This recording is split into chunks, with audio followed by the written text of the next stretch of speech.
तो फाइनली श्री सोमनाथ जी के भी दर्शन हो ही गए और बड़ी ही शांति मिली। और यहाँ आने से पहले एक अजीब सी घबराहट थी कि पहली बार मैं गुजरात जा रहा हूँ और बहुत ही एक हो गया ना, किनारे पे आ गया मैं इंडिया के, तो एक अजीब सा थोड़ा सा डर भी लग रहा था।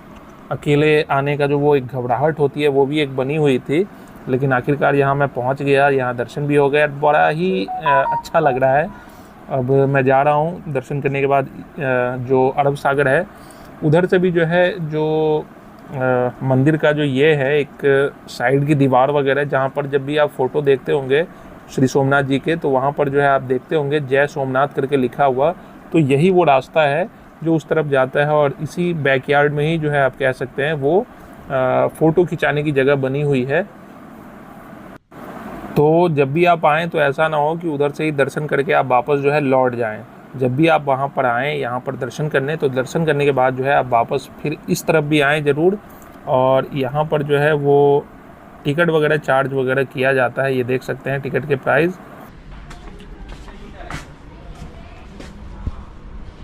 भैया एक 5 वाला देना। एक 5 रुपए। और कितने का होगा? सिंगल का 5 ही है ना? हाँ 5 रुपए।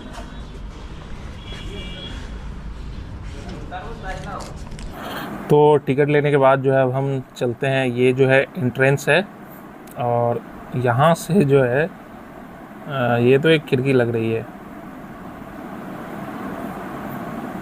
और मतलब समुद्र पे जाने के लिए जो है, समुद्र के तट पे जाने के लिए इस तरीके से आपको जाना होता है। एग्ज़िट के लिए वहाँ से सीधे ही आप निकल सकते हो, लेकिन अंदर जाने के लिए जो है आपको इस तरीके से जो है आप पहले टिकट कटाइए और फिर जो है उस रूम होकर आइए। और यहाँ पर जो है काफ़ी कुछ वगैरह दुकानें हैं यहाँ पर। मुझे लगता है शाम को जो है ये दुकानें जो है सजती होगी अपने, कहते हैं ना शाम को जो है यहाँ का नज़ारा कुछ और रहता होगा सुंदर सा। लेकिन अभी जो है सारी दुकानें बंद है क्योंकि दोपहर है ये और बहुत ही तेज़ गर्मी हो रही है यहाँ पे। जून का महीना है, इसलिए गर्मी की वजह से इतना ज़्यादा ये यहाँ पर सन्नाटा है कि लग ही नहीं रहा है कि यह कोई टूरिस्ट प्लेस है।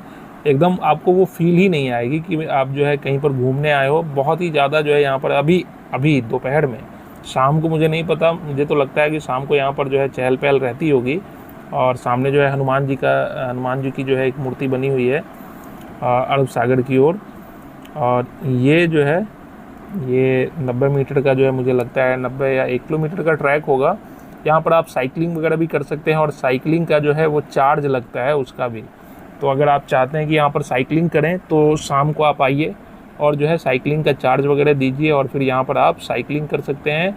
और मुझे जो लग रहा है कि जिस तरीके से ये ट्रैक बना हुआ है, बगल में ही अरब सागर है, तो बहुत ही मज़ा आता होगा शाम को यहाँ पर साइकिलिंग करने में। तो जगह जगह पर जो है लाइट पोल लगी हुई है और बैठने के लिए कंक्रीट के ये जो छोटे से टेबल कह सकते हैं उस तरीके का बना हुआ है। और उसके ठीक सामने जो है उस पर बैठ के आप अरब सागर का जो है आनंद ले सकते हैं, उसकी लहरों का आनंद ले सकते हैं। और यहाँ पर जो है मैं लगभग पहुँच चुका हूँ। अब यहाँ देखिए, आपने ज़्यादातर फ़ोटो में जब भी सोमनाथ का जिक्र आता है तो श्री सोमनाथ जी के साथ जो है यही फ़ोटो आपने ज़्यादातर देखी होगी, जय सोमनाथ करके। ये जो है तिरंगे कलर से जो है ये पेंट है और सामने जो है अरब सागर है। तो मैं जब यहाँ पर आया था उस चौराहे पर, जब मैं रुका तो चौराहे पर पहुँचने के बाद मेरे दिमाग में वही था कि यार वो जो फ़ोटो मैंने इतनी बार देख रखी है वो मैं वहाँ पर कैसे जाऊँगा। तब मैं यहाँ पर ढूंढते ढूंढते पहुँचा कि अरे भैया यहाँ जाना है मुझे। तो यहाँ पर जो है आखिरकार मैं पहुँच चुका हूँ और सोचा नहीं था कि यहाँ तक मैं पहुँच पाऊँगा, क्योंकि एक अजीब सी घबराहट थी इस टूर को शुरू करने से पहले। और आखिरकार मैं यहाँ तक भी पहुँच चुका हूँ और उम्मीद है आगे भी पहुँच जाऊँगा। तो जब मैं उज्जैन में था उसी टाइम में जो है यहाँ पर चक्रवात आया था और मुझे मेरे कुछ दोस्तों ने कहा भी कि भैया वहाँ मत जाओ, अब आगे के ट्रिप को जो है कैंसिल कर दो या फिर वहाँ जाना स्किप कर दो। लेकिन मैंने सोचा कि जो होगा देखा जाएगा, अगर ट्रेन कैंसिल नहीं हुई है तो मुझे जाना है। और अभी भी देख रहे हैं चक्रवात, तो अब चूँकि राजस्थान पहुँच चुका है, वहाँ चक्रवात आया हुआ है, लेकिन यहाँ पर जो है अभी भी समुद्रों में जो है वो लहरें जो है वो थोड़ी सी दिखती है उस तरीके से ख़तरनाक सी। और ये जो श्री सोमनाथ जी हैं, आप लोगों को पता ही होगा कि ये पहला ज्योतिर्लिंग है। ये सामने जो है वो आप वो देख सकते थे, वो पृथ्वी का जो है एक वो सिंबल बना हुआ है पीछे, मेरे ठीक पीछे आप देख सकते हैं। और ऐसा कहा जाता है कि उसके ठीक सामने जो है कोई भूमि नहीं है, और ये चीज़ें जो है पुराणों में लिखी हुई है, और अगर आप मैप देखेंगे तो आपको वो चीज़ें जो है लगभग सही होती हुई दिख जाएंगी। तो फिर से मैं उसी स्थान पे आ चुका हूँ जहाँ पर बजरंगबली जी की मूर्ति थी, और यहाँ पर जो है मैं समुद्र के तट पे जो है मैं थोड़ा सा जो है नहा तो नहीं सकता था, लेकिन मैं चाहता था कि उसको थोड़ा फील करूँ उसके पानी को।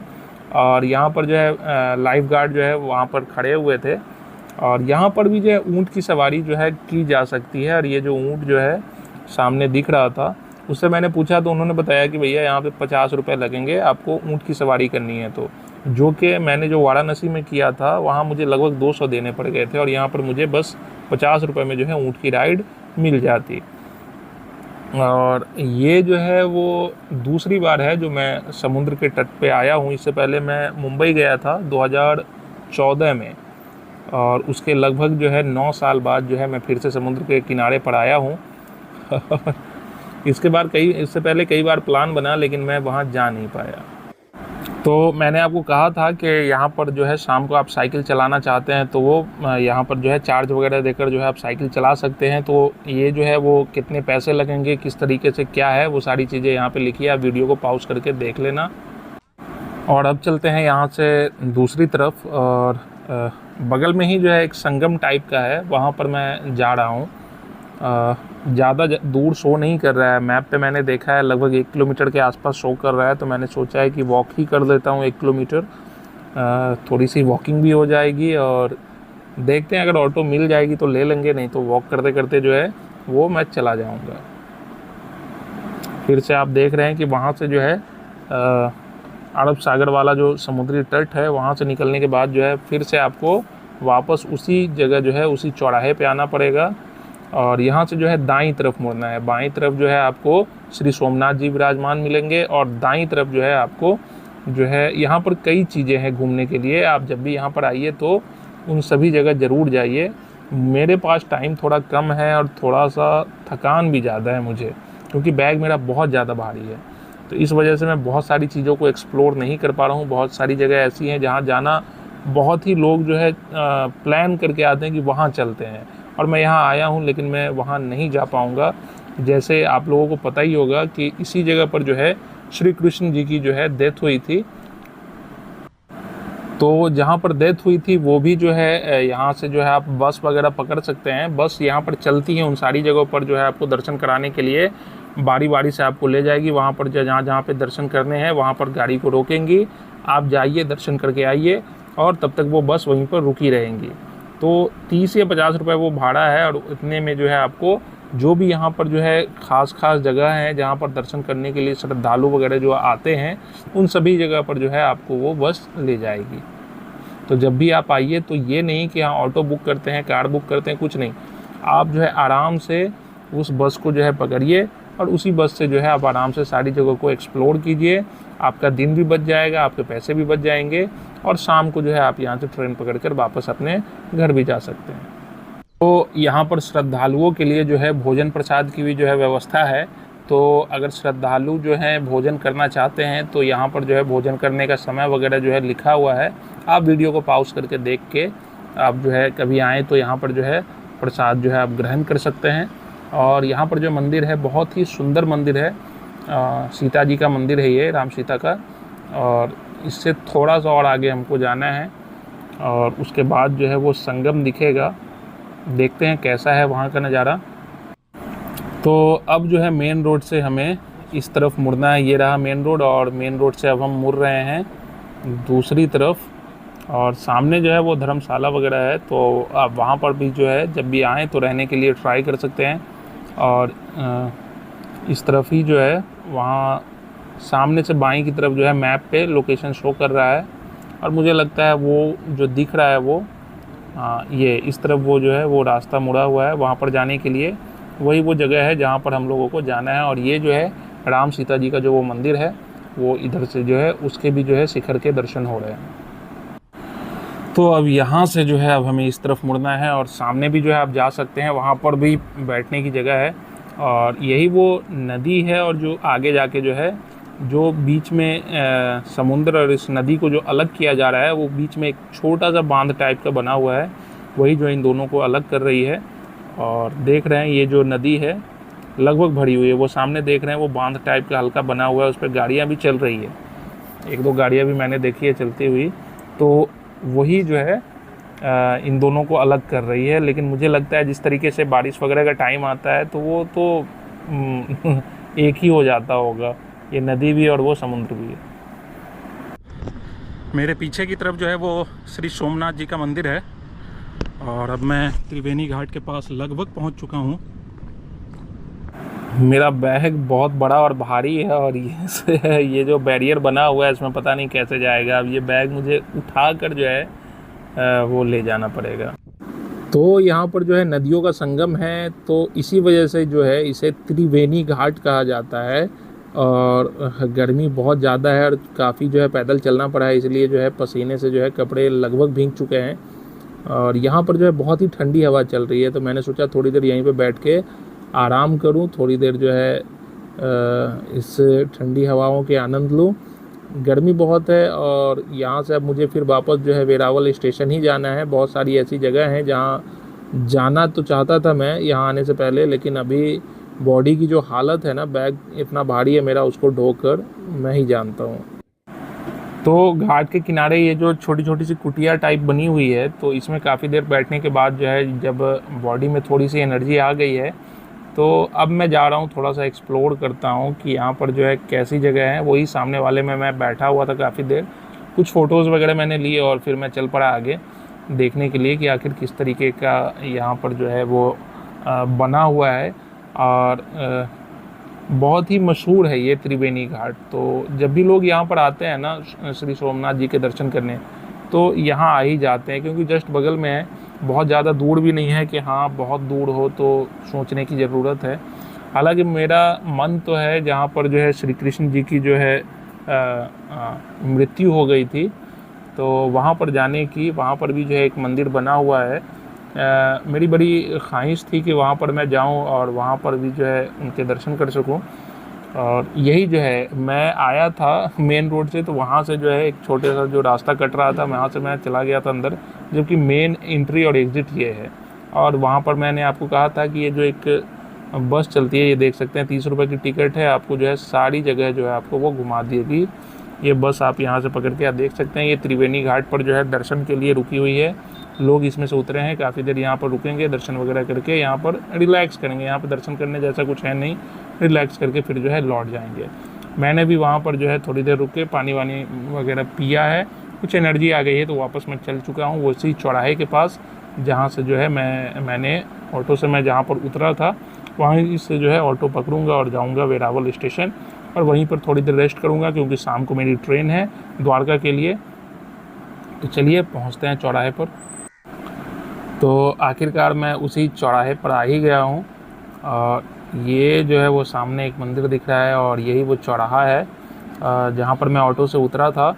और यहाँ आने के लिए तो ऑटो काफ़ी देर से मिली थी मुझे। अब देखता हूँ कि यहाँ से जाने के लिए ऑटो मिलती है कि नहीं जल्दी, या फिर जाने के लिए भी यहाँ पर ऑटो का काफ़ी इंतज़ार करना पड़ता है। वेरावल कितना सवाल अकेले? स्पेशल जाना या सेलिंग से? सेलिंग में, शेयर में 20 रुपये। आने के लिए मुझे काफ़ी मशक्क़त करनी पड़ी थी ऑटो ढूंढने में, लेकिन जाने में ऐसा नहीं हुआ। मैं यहाँ पर पहुँचा हूँ और एक ये ऑटो मिल गई है और ये मुझे अकेले ही ले जा रही है। रास्ते में इसे पैसेंजर मिलेंगे तो बैठा लेंगे। मुझे लगा कि शायद रिज़र्व करने को बोलेंगे, लेकिन वो जो है वो सिंगल सवारी ले जाने को भी तैयार हो गए, और जो भी इन्हें रास्ते में पैसेंजर मिलते जाएंगे वो उन्हें अपना बैठाते हुए निकलते जाएंगे। वेरावल जंक्शन के इस तरफ उतारिएगा या उस तरफ? वेरावल जंक्शन जो है उसके इस तरफ या उस तरफ? और आप कह सकते हैं कि मुख्य द्वार जो है वो जो कैंपस का है वो यहीं से है, और यहाँ से वापसी में देख सकते हैं वहाँ पे लिखा हुआ था थैंक यू सोमनाथ टेम्पल, जो है उसकी तरफ से जो है धन्यवाद कहा जा रहा है। धीरे धीरे पैसेंजर भर चुके हैं ऑटो में, तो जो बैग मेरा बगल में सीट पे रखा हुआ था अब मेरी जो है गोद में रखा हुआ है वो भारी सा बैग। ये देख सकते हैं मैं इस तरीके से अब बैठा हुआ हूँ, मेरे बगल में जो है 2-3 पैसेंजर और हैं। तो ये वो ट्रेन की पटरियां हैं जो पहले श्री सोमनाथ जी के स्टेशन पे आती थी। अब चूँकि ये स्टेशन बंद है 2022 से, तो अब इस टाइम पटरियों पर मुझे नहीं लगता है कि कोई ट्रेन आती होगी। आती भी होगी तो मुझे लगता है मालगाड़ी वगैरह ही आती होगी जो कुछ सामान वगैरह वहाँ पर पहुँचाने के लिए, क्योंकि शायद जो है उस स्टेशन को जो है और बढ़िया तरीके से बनाने की जो है बात चल रही है। शायद, मैं कंफर्म नहीं हूँ, या तो उस स्टेशन को जो है बढ़िया तरीके से बनाना होगा या फिर जो है किसी और कारण से उस स्टेशन को बंद कर दिया गया है। 2022 के सितंबर से ही जो है वो स्टेशन बंद है। चूँकि ये जो जगह है वेरावल, वो अरब सागर के तट पे जो है बसा हुआ है, तो इस कारण से यहाँ पर देख सकते हैं बड़ी बड़ी बोट जो है वो यहाँ पर आपको दिख रही हैं। अब रिपेयर के लिए आई है या ऐसे ही खड़ी हुई है, बाद में फिर से जाएंगी समुद्र में, ये मुझे नहीं पता। लेकिन इस पूरे एरिया में जो है बोट की जो है भरमार है। आपको जो है पूरे रास्ते में सिर्फ बोट्स ही बोट्स दिखेंगे। जब आप वेरावल से श्री सोमनाथ जी के लिए जाएंगे तो आपको इस तरीके से बोट्स वगैरह पूरे रास्ते आपको देखने को मिलेगी। मेरे लिए पहली बार था कि मैंने इतने करीब से इतनी बड़ी बड़ी बोट्स को देखा है। तो मैंने जब पहली बार देखा ना तो बहुत ही अच्छा लगा था मुझे। तो आखिरकार मैं यहाँ पर उतर चुका हूँ वेरावल के पास में, और यहाँ से लगभग 50-100 मीटर है जो मुझे पैदल चलना है स्टेशन के लिए। और स्टेशन से भी आपको जो है ऑटो वगैरह मिलेगी। रात मैंने जो है कल जब मैं शाम को यहाँ उतरा था तो मैंने यही गलती कर दी कि स्टेशन से जो है मैंने सोमनाथ जी के लिए जो है ऑटो नहीं पकड़ी। मैंने सोचा यहीं पर जो है करीब में ही है, 2-3 किलोमीटर है, ज़्यादा लंबा है नहीं रास्ता। तो मैंने सोचा कि यार यहीं पर रात भर रुक जाता हूँ, और चूँकि स्टेशन के पास में ये वाला एरिया है तो हो सकता है यहाँ पे होटल वगैरह ज़्यादा होंगे, बेहतर ऑप्शन वगैरह ज़्यादा मिलेंगी। लेकिन इसका ठीक उल्टा हो गया। और यहीं पर आया था मैं रात खाना खाने के लिए। फिर से स्टेशन के ठीक सामने में कुछ होटल वगैरह हैं खाना खाने के लिए। तो पनीर वगैरह मैंने यहीं पर जो ऑर्डर किया और खाना खाया। शुरुआत में मैंने सोचा गुजराती स्पेशल जो थाली थी उसे ऑर्डर करूं, लेकिन मैंने यहाँ पर खाना देखा तो मुझे अच्छा नहीं लगा, क्योंकि शायद मीठा वगैरह ज़्यादा था उस खाने में, और मुझे मीठा बहुत ज़्यादा वैसे भी पसंद नहीं है। तो फिर से मैं उसी जगह पर आ चुका हूँ जो कल शाम को मैं यहाँ पर था। और कल शाम को जब मैं यहाँ पर उतरा था, ये जो लोकेशन मैंने देखी थी, जिस तरीके से ये स्टेशन की हालत थी, मुझे थोड़ा सा डर लगने लगा। पता नहीं क्यों वो अंदर से उस तरीके से घबराहट होने लगी कि पता नहीं मैं कहाँ आ गया। लेकिन अब जो चूँकि मैंने दर्शन वगैरह कर लिए हैं तो अब जो है बहुत ही अच्छा लग रहा है मुझे। और देख सकते हैं अब चूँकि ट्रेन ये जो आने वाली है खुलेगी, तो इस कारण से जो है मेरी ट्रेन अभी लेट है, अभी उसमें टाइम है। ये ट्रेन जाएगी और इसी प्लेटफॉर्म पे जो है मेरी ट्रेन आएगी। और देख सकते हैं स्टेशन पर क्या ही भीड़ है यार। इतना बड़ा टूरिस्ट प्लेस है, पहला ज्योतिर्लिंग है, और यहाँ पर के स्टेशन की हालत देखिए आप, एकदम से भीड़ है ही नहीं। आप जो है आराम से देख सकते हैं कि किस तरीके की यहाँ पे हालत है। लिमिटेड ट्रेन्स हैं, तो इस कारण से पैसेंजर वगैरह भी उसी हिसाब से यहाँ पर आते हैं और चले जाते हैं। तो मैं भी इस वीडियो को यहीं पर ख़त्म करता हूँ, और शाम को ट्रेन है, ट्रेन पकड़ कर पहुँचूँगा कल सुबह द्वारका। तो फिर वहाँ मुलाकात होती है आप लोगों से।